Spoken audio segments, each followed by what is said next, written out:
Bitcoin alone is going to be the biggest part of the entire crypto asset ecosystem. Our expectation out in 2030 that it will be a $20 trillion. It will be worth $20 trillion. Now, how much will ETFs get of that $20 trillion? I don't know, but that already right there is, if you think about it, it runs circles around SPY, number one. And I believe all of public equities globally, no matter what wrapper they're in, are valued right now at roughly $120 trillion. So when I say 20 trillion by 2030, that's a very big category. After Bitcoin skyrocketed to an all-time high of $73,000, securing its place as a dominant player in the world of digital assets, cryptocurrency markets are furious with activity. The unpredictable realm of meme coins is one of the many opportunities for greater profits that traders are increasingly looking at, and this spike coincides with that trend. Ethereum is getting close to $4,000 for the first time since December 2021. Despite a slight retreat to trade around $68,000, Bitcoin's resilience remains evident. Bitcoin is well positioned to continue leading the cryptocurrency ecosystem in light of these developments. Well-known investor Cathie Wood has boldly forecasted that Bitcoin's market value will reach an astounding $20 trillion by 2030. Such a quick growth reflects well for the larger cryptocurrency industry overall, as well as for investors and institutions. The CEO of ARK Invest, Cathie Wood, explores how Bitcoin can upend conventional banking and influence how the world economy develops in a recent interview. The importance of Bitcoin exchange-traded funds, ETFs, which at the moment hold around 3.9% of all Bitcoin and indicate rising institutional interest and investment, is emphasized by Wood. In addition, the impending Bitcoin halving event is highlighted, which has the potential to generate greater demand and raise prices even more, strengthening the appeal of Bitcoin. Let's now explore some highlights from Wood's enlightening interview, which sheds light on Bitcoin's revolutionary potential and its consequences for the financial industry going forward. All of the ETFs out there right now hold about 3.9%, roughly 4%, as of today, of all the Bitcoin outstanding. Now, the really interesting thing about that is if you look at on-chain analytics, which our analyst David Puel does for us, you'll see that long-term holders account for, I believe, 15 million of the Bitcoin outstanding, roughly 15 million. Total outstanding right now is 19.5 million. And the total that will ever be outstanding is 21 million. Those long-term holders are not selling. That's what's going on with the price right now. And the flows into the ETFs which have taken the friction out of buying Bitcoin, and which can be used as collateral for loans, whereas Bitcoin itself cannot, suggest to us that, that added 1.5 million to go in Bitcoin is going to have to cover a lot of investors, institutions, and so forth. In other words, the price will have to go high enough to rest the supply, some of the supply, out of long-term holder hands. And just to clarify, long-term holders, and again, you can track this on chain, they have not moved their Bitcoin from their wallets in at least 155 days. And when that occurs, the odds that they will move their Bitcoin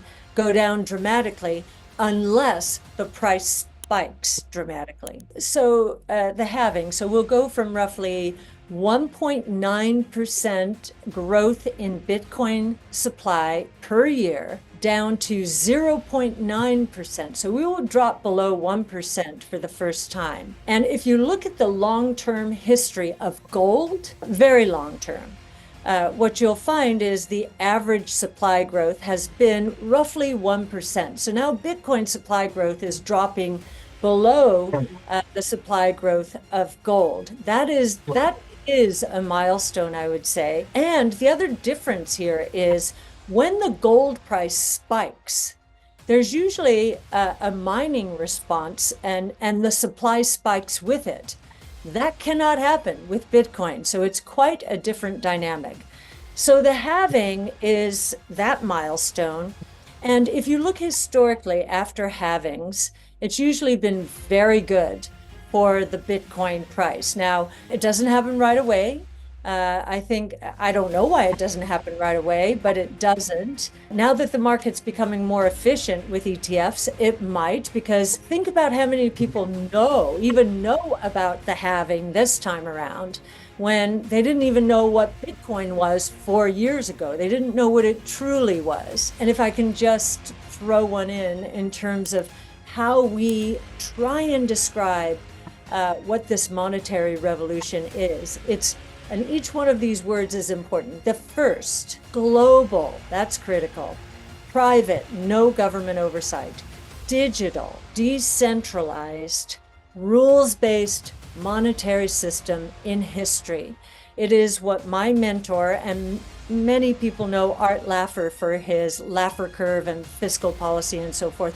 He's a monetary scholar as well, and he said, I have been waiting for this for 50 years, ever since they closed the gold window here in the United States in 1971. The financial markets, when you've got the entire ETF infrastructure out there ready to arbitrage these sorts of events, we may pull forward the price increase and accelerate the transition you're talking about. Investing in these Bitcoin spot ETFs has beyond expectations since the SEC authorized the first ones in the US, bringing in a total net inflow of $9.37 billion, according to statistics from Suso Value. Retail investors are also rushing to these ETFs, eager to take advantage of the benefits they provide, and institutional players are not the only ones enjoying this rise in interest. Eric Balunas, an ETF analyst at Bloomberg, has seen a phenomenon known as the ETF effect, in which asset managers are investing in Bitcoin while investors are waiting for possible returns. A rising number of traders are keeping a careful eye on the price of Bitcoin, believing that it might surge beyond $100,000 before the next halving event in April. Though there is institutional skepticism, as seen by Vanguard's distaste for Bitcoin, Cathie Wood is unwavering in her opinion that it has the potential to become a new asset class. She views it as a means of achieving better returns and outperformance, rather than merely a speculative investment. Additionally, Wood explores the critical role that trust plays in the present monetary system, emphasizing the possibility of Bitcoin as a hedge against the depreciation of fiat currencies, particularly in emerging economies where traditional currencies may be more volatile. Let's go back to the interview to hear Cathie Wood expand on these crucial topics and share her predictions for Bitcoin's future and how it will profoundly change the global financial system. I think something very important happened last year. In March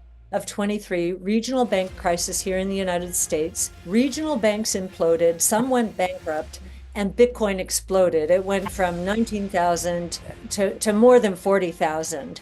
What did that demonstrate? That demonstrated that Bitcoin does not have counterparty risk like banks do. And so it became a risk-off asset. Before, we had just thought of it as a risk-on asset. When liquidity is flowing, Bitcoin will be one of the prime beneficiaries. But this idea that it is also a risk asset, and as we hope we've shown in our own new asset class paper, white paper, its correlation with other assets is so low that institutions have a fiduciary responsibility from an asset allocation point of view to at least look at it. And if they want to dismiss it, fine. Vanguard did.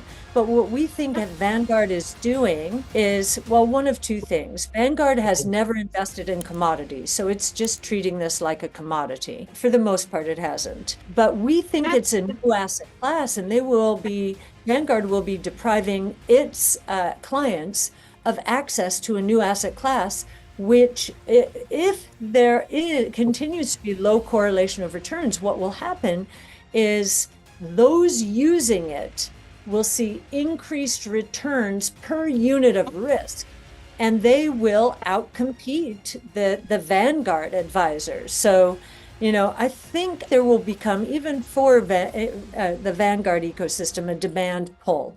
One thing I will say, right now, no wirehouse, so whether we're talking about Morgan Stanley or Merrill Lynch, B of A, or UBS or Wells Fargo, no platform has approved Bitcoin yet. So all of this price action has happened before they approved it. And so, we haven't even begun with our new expectations for institutional involvement. The incremental price that we assume for institutions actually has more than doubled.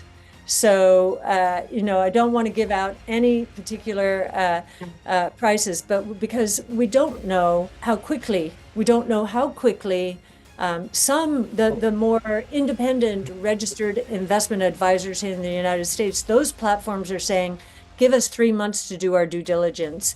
The others are saying we need at least 6 months. So, I would put those in the institutional bucket as well. If a country's currency is going down, but Bitcoin's going up, that's a huge hedge. It's going to protect them against that eventuality, because what usually happens is the IMF comes in and basically tells them, we want you to increase your taxes, cut your spending.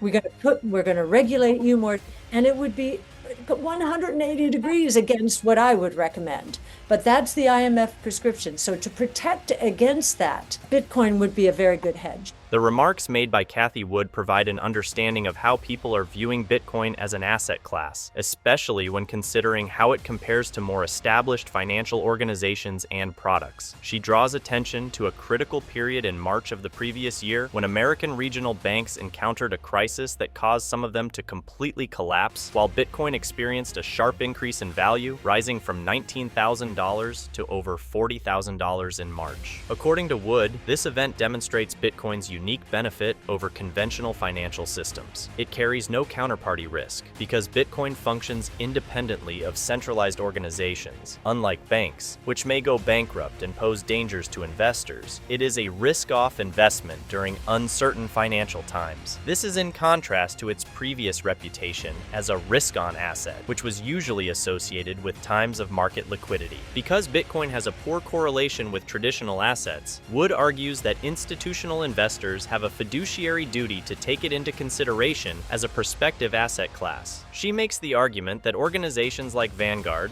which haven't embraced Bitcoin completely, could be losing out on the chance to provide their customers access to this new asset class. Wood contends that early adopters of Bitcoin may eventually outperform more cautious investing methods due to the platform's distinctive features and potential for higher rewards per unit of risk. Wood also discusses the cautious approach taken by major financial institutions that have not yet authorized Bitcoin for investment, such as Morgan Stanley, Merrill Lynch, UBS, and others. She expects big institutional interest in Bitcoin in the near future, which might push prices much higher, despite her hesitation. Wood highlights the importance of Bitcoin as a hedge against currency depreciation, especially in nations experiencing economic upheaval where following conventional IMF recommendations might make matters worse. Overall, Wood's study highlights how important Bitcoin is becoming to the global financial scene and how it might provide institutional and individual investors a useful tool for diversification and a safety net against market crashes.